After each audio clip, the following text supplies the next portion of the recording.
આજે ફાઇનલી અમે આવી ગયા છે ત્યાં જ્યાં અમે ક્યારનો વિચારી રહ્યા હતા, રાણીને હજીરે. અને નવરાત્રીનું તમને ખબર જ છે કે આ એક એવું સ્પોટ છે કે ત્યાં તો તમારે જવું જ પડે. અને અહીંયા અમે આજે દશામાનું મંદિર છે ને, અહીંયા અમે ગાડી પાર્ક કરી હતી કારણ કે આજ દિવસે અમારે માણેક ચોક બી જવાનું હતું. અને દ્રષ્ટિએ અમને એવું સજેસ્ટ કર્યું કે માણેક ચોક આગળથી છે ને પછી ગાડીઓ હટાવડાવી દે છે, એટલે અમે અહીંયા ગાડી મૂકી કેટલું બધું ચાલતા ગયા હતા મારા માટે. અને એવું કહેવાય છે કે માણેક ચોકનું જે શાકભાજી છે ને એ સૌથી મોંઘું હોય છે પણ સૌથી સારું, એટલે અમે તમારા માટે આ શાકભાજી સારા લાગતા હતા એટલે લઈ લીધા. અને આ છે ને દશામાના મંદિરથી આપણે રાણીના હજીરા જઈએ ને ત્યાં બી વચ્ચે બી માર્કેટ તો છે જ, ઘણા બધા માર્કેટ્સ આવે છે, તો આ વચ્ચેનું જે માર્કેટ છે ને એ છે. અને આ માર્કેટ્સ એવા છે ને કે ત્યાં તમને એકદમ રીઝનેબલ પ્રાઇસ બી મળશે અને ક્વોલિટી બી સારી મળશે, કેમ કે રાણીનો હજીરાનું તો જે અંદર જ્વેલરી ને બધું બહુ સારું છે. આ જો રુચિ એકદમ એના મેન કેરેક્ટર વાળી ફિલ્મમાં, અને પછી હું અને દ્રષ્ટિ બી પાછળ ફરીને હાઈ કહી રહ્યા છીએ. અને ઘણી બધી જગ્યા એવી છે કે રાણીના હજીરામાં અમુક દુકાનો એ લોકો વિડીયોગ્રાફી માટે ના પાડી રહ્યા હતા, તો અમે એ લીધું નથી, બટ જેટલું કવર થાય એટલું ટ્રાય કરી છે, તો તમે એના પછી એ લોકો તો ના જ પાડી દે છે કારણ કે એમને કોઈ એવી માર્કેટિંગની કે પબ્લિસિટીની જરૂર નથી. અને આ બધી જે વાસણની દુકાને મને આઈને મમ્મીએ કીધું કે ત્યાં બેસ્ટ વાસણની દુકાનો છે. એટલે અહીંયા એક પાછળ કોઈક માર્કેટ ગયું, એનું નામ હવે તમે જોઈ અરે રાજાનો ઢાલગર વાળો તો એ બી અમે લેવા જઈશું જ માર્કેટ. અને અહીંયા છે ને ગાઈસ ફન ફેક્ટ કે રાણીના હજીરાની સામે બાદશાહનો હજીરો બી છે, એટલે પછી અમે એવું વિચાર્યું કે જો 350 કે 250 બોલી એ પર્સનું મિતાલી. અને બધી ઇયરિંગ્સ અહીંયાથી જ સ્ટાર્ટ થઈ ગયું હતું ને આમાં ઇયરિંગ્સનું એક જ વસ્તુ છે, બધી દુકાન પર 100 રૂપિયાની હશે, કોઈ બી લઈ લો, મતલબ નાની નાની હશે સસ્તી પણ મોટી ગમે તેટલી હોય. એટલે અહીંયા છે ને તમને બહુ સસ્તું નહીં મળે, 100-200 એવી રીતે મળશે એક એક વસ્તુ, પણ આમ અહીંયા શું વર્થિટ હોય એવી મોંઘી. મને છે ને કદી 4ના ગાળા, મારો હાથ એકદમ નાનો છે તો એ વાળા કદી નથી મળતા બેંગલ્સ, અને અહીંયા મેં જોયા ને એવા મલ્ટી મેં લઈ લીધા ઓક્સિડાઇઝના. અને અમે 3 જણ મળીને રુચિ માટે બેંગલ્સ સિલેક્ટ કરીએ છીએ. પછી અમે ત્યાં છે ને આપણા એન્શિયન્ટ એમાં શું કહેવાય વેમાં છે ને અમુક પર અટલ બ્રિજ દોરેલો હોય, અમુકમાં આમ જૂના સિક્કામાં હોય એવી શું કહેવાય ઇયરિંગ્સ, અને પછી કાન. આ જો આ બુટ્ટી બહુ જ ગમી, ત્યાં એમરલ્ડ વાળી હતી અને આમ નવરાત્રીમાં આમ પહેરીએ ને તો એટલી મસ્ત લાગે. પણ અને આ જો બધા જે બેંગલ્સમાં પેલા લબડતું હોય છે ને એ બી બહુ મસ્ત હતું, ઘૂંઘરી એની. અને આ જો દ્રષ્ટિને હું હવે એ જ જોઈ રહ્યા છે, અને અમુક તો કાનમાં પહેરવાના ઇયર પીસીસ હોય ને તો ગમે બી હતા. અને આ જુઓ અમે આ કહેતા હતા, અમે 90 રૂપીસ આ કહેતા હતા કે આવા એન્સેટ પીસીસ આ જુઓ આ કાનમાં પહેરવાનું કેટલું મસ્ત લાગે. મારા તો કાન નાના છે, નહીં તો આ બધું એટલું મસ્ત લાગે ને ટકી જ નતું રહ્યું, એટલે તો દ્રષ્ટિ આમ પકડીને ઊભી હતી કેમ કે ટકી જ નતું રહ્યું અમારા. તમે પિન્ટરેસ્ટમાં સર્ચ કરો ને કે નવરાત્રી વાઇબ્સ વાળા એસ્થેટિક્સ, તો એમાં બધું આ જ હોય છે. જો ભાઈ આ જો હાથના કડા બી પણ અમારા હાથમાંથી એકદમ ખસકી જતા હતા. આ જુઓ આ બધા એટલા મસ્ત હતા ને. આ જો આ વાળું તો મને એટલું ગમ્યું હતું ને, બહુ પણ રહી નતું રહ્યું, નહીં તો અમે લઈ જ લેવાના હતા. આમ જો આજુબાજુ આવું માર્કેટ છે ને, અહીંયા રાણીનો હજીરો આમ લખેલો છે. હવે અહીંયાથી એન્ટર થઈને અહીંયા અમે પછી થંબનેલ લેવાનો એક ખોટો પ્રયાસ કર્યો, પણ એમાં કંઈ ના આવ્યું ગાઈસ, અને એમાં અડધા તો અમને કાપી જ દીધા છે. પછી જુઓ ગાઈસ, અહીંયા તમે જોશો ને એટલે જ્વેલરી લેવાનો તમારો ઈચ્છા તો થાય જ, you will stop and stare.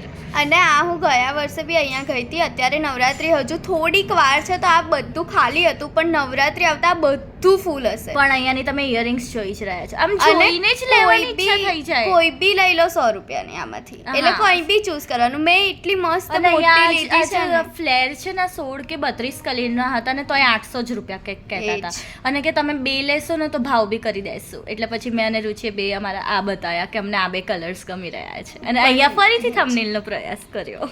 બહુ મસ્ત હતું. આ જો પેલા પેચીસ આપણે જે ચણિયા ચોલીમાં ને એવી રીતે અલગથી નથી લગાવતા હાથમાં બાંધવા ને. હા, મેં અહીંયાથી ઇયરિંગ્સ લીધી છે, અને આમાં બી કોઈ બી સોની ના બેસ્ટ હતી. પેટર્ન્સ જો ઘર વાળી છે, નાની છોકરી ઊભી હતી આ જો આવી રહી, અને એણે અમને એટલું પ્રેમથી કીધું કે હા લઈ લો તમે વિડીયો. જો મેં આ વાળી લીધી છે, આખી ડોલી બારા છે. પછી મને એવું થયું કે ઘર વાળી બી લઈ લેવા જેવી હતી, બહુ મસ્ત હતી. અને આ છે ને પેલી રિંગ્સ હાથમાં પહેરવાની રિંગ્સ એટલી મસ્ત, અને આ નોઝ પિન્સ હતી બાજુમાં, એટલી મસ્ત હતી ને.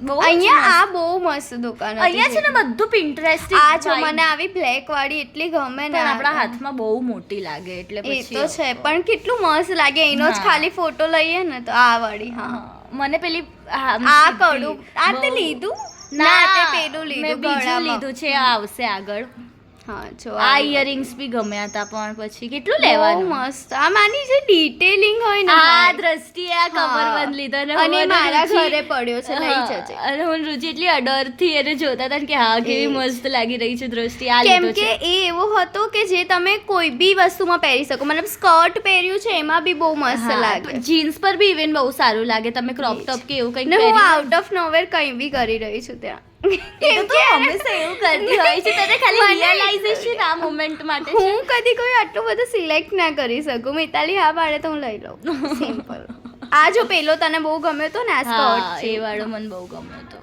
અને રુચિને હંમેશા એવી વિયર્ડ વસ્તુઓ ગમે પણ મને બધું જે પુરાણું હોય એવું ગમે આવી નવી ડિઝાઇન પુરાનું ગમવું એ સારી બાબત છે પણ તને વિયર્ડ ગમે અને આ જો That's why I rakhi like you.